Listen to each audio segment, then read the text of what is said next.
D న్యూస్కు స్వాగతం. ఈరోజు వార్తలోని ముఖ్య అంశాలు. పశ్చిమ ప్రకాశం జిల్లాను దొనకొండ జిల్లాగా మార్చాలని సమాజ్వాదీ పార్టీ రాష్ట్ర అధ్యక్షులు ఉపాసం వెంకటేశ్వర్లు డిమాండ్ చేశారు. మంగళవారం డి న్యూస్తో ఆయన అందరికీ నమస్కారం. నా పేరు పాసం వెంకటేశ్వర్లు, సమాజ్వాదీ పార్టీ రాష్ట్ర అధ్యక్షులు, ఆంధ్రప్రదేశ్. మిత్రులారా, సోదరులారా, భౌగోళికంగా పరిపాలన కోసం ఈరోజు కొత్త జిల్లాల ఏర్పాటు విషయం తెరపైకి వచ్చింది. చాలా సంతోషం. అయితే ప్రకాశం జిల్లా నుంచి మార్కాపురం జిల్లాగా పశ్చిమ ప్రకాశంగా డిమాండ్ ఉన్న విషయం వాస్తవము. ఈరోజు పశ్చిమ ప్రకాశంలో ఉన్నటువంటి 5 నియోజకవర్గాల్లో కూడా మీరు చూసినట్టయితే మరి ఈరోజు దర్శిలో ఉన్నటువంటి ముళ్ళమూరు, తాళ్ళూరు, కనిగిరి నియోజకవర్గంలో ఉన్నటువంటి ఈరోజు సిఎస్పురము, పామూరు, పీసీపల్లె, ఇవి ఎక్కడో ఉన్నటువంటి కందుకూరు నియోజకవర్గం, కొండేపు నియోజకవర్గం ఆనుకొని ఉన్నాయి. అట్లాగే ఉదయగిరి నియోజకవర్గం ఆనుకొని పామూరు, మరి ఆ మండలాలు చూసినట్టయితే భైరవకోన చాలా దూరం. అంటే భౌగోళికంగా ఏదైతే పరిపాలనకు దగ్గరగా ఉండటం కోసం చేస్తున్న ప్రయత్నంలో మరి ప్రభుత్వాన్ని మేము డిమాండ్ చేస్తూ ఉన్నాం.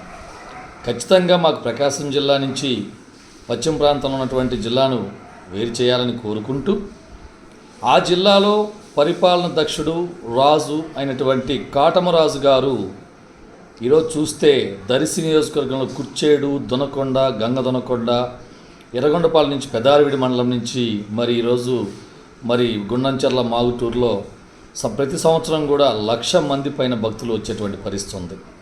అటు పిమ్మట ఆయన యుద్ధం చేసినటువంటి కనిగిరి కోటగా ఏర్పాటయ్యి కనిగిరి కోటను రాజ్యంగా చేసుకొని కొంతకాలంగా పరిపాలన చేశాడు అక్కడ.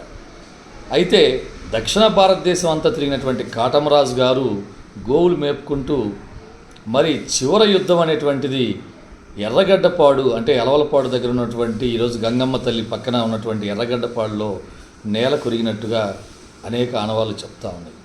కాబట్టి మా డిమాండ్ ఏంటంటే ఈ పశ్చిమ ప్రకాశాన్ని కాటమరాజు జిల్లాగా ప్రకటన చేయాలి. ఈ జిల్లాకు అందరికీ మధ్యలో ఉన్నటువంటి పొదిలి కానీ లేదు. ఈరోజు ఆ డిమాండ్ అట్టుంటే ఒక టైంలో రాజధాని, రాష్ట్రానికి రాజధాని దొనకొండ అని చెప్పేసి కొంతకాలం ప్రచారం జరిగి అది కనుమరుగయ్యింది. ఈరోజు అదే విపరీతమైన గవర్నమెంట్ పొలాలు ఉన్నాయి, ఎయిర్పోర్ట్ ఉంది, రైల్వే లైన్ ఉంది, సాగర్ జలాలు ఉన్నాయి.